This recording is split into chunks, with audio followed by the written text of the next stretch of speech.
Hello everyone.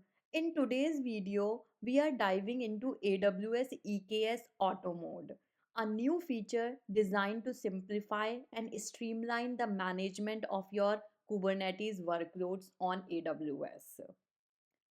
If you are new to AWS EKS, don't worry. We will also take a quick look at what Amazon EKS is and how EKS Auto Mode can significantly improve your cloud management experience. So let's get started. First, what is EKS Auto Mode? At a high level, it is a new approach to Kubernetes management that focus on simplified compute, storage, and networking management. It is very quick and easy cluster setup with just a few clicks. It has improved performance through optimized resource allocation and efficient operations.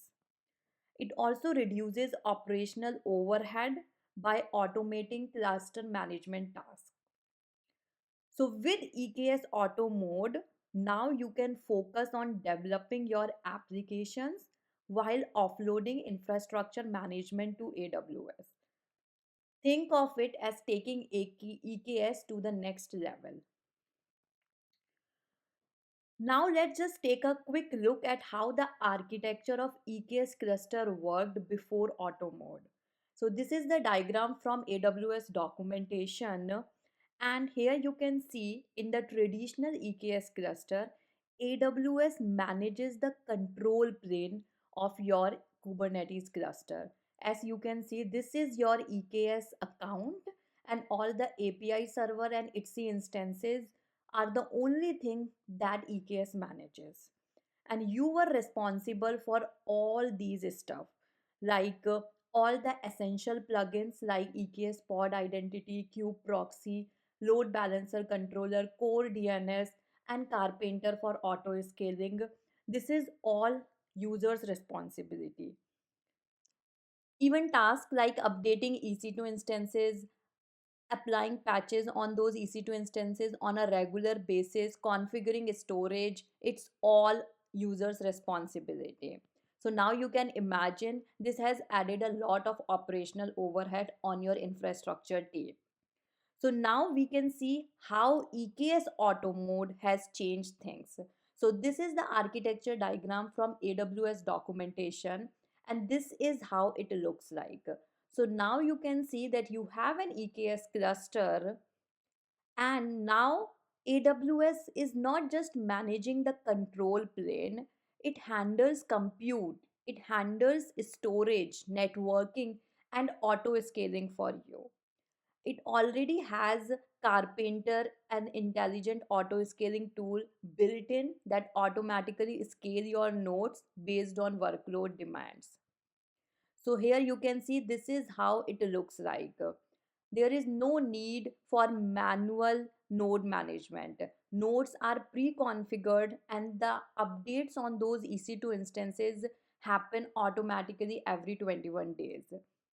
The load balancer in controller is fully integrated, so you now no longer have to manually configure the controllers also. So here you can see storage, compute, load balancing. So in short, AWS does all the heavy lifting for you, and your job is mostly just deploy your workloads. Everything is there, you just deploy your workloads there.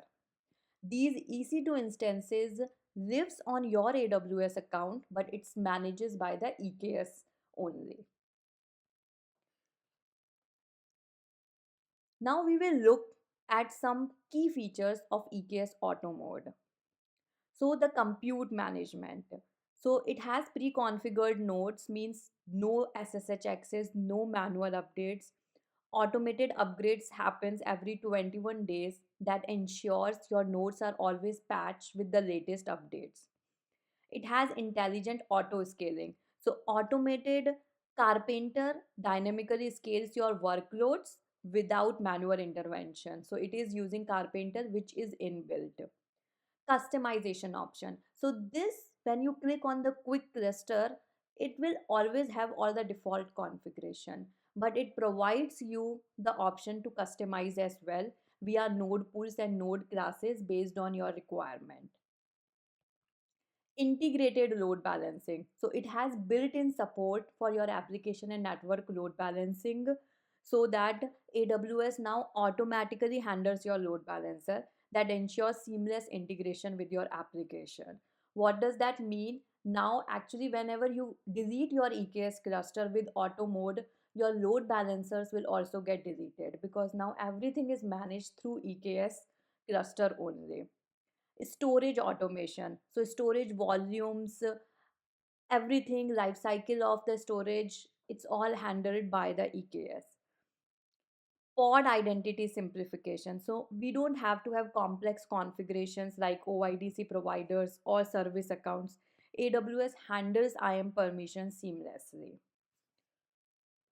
So, what does this all mean for you as an application developer or user? So, you no longer have to worry about the node types, scaling, or maintenance. AWS handles infrastructure complexity and let you focus on the application development. I hope this gave you a clear understanding of what EKS mode is and how it simplifies Kubernetes management. In my next video, I will be giving you a live demo of how the cluster gets created using auto mode and how you can deploy the sample nginx service on the EKS auto mode.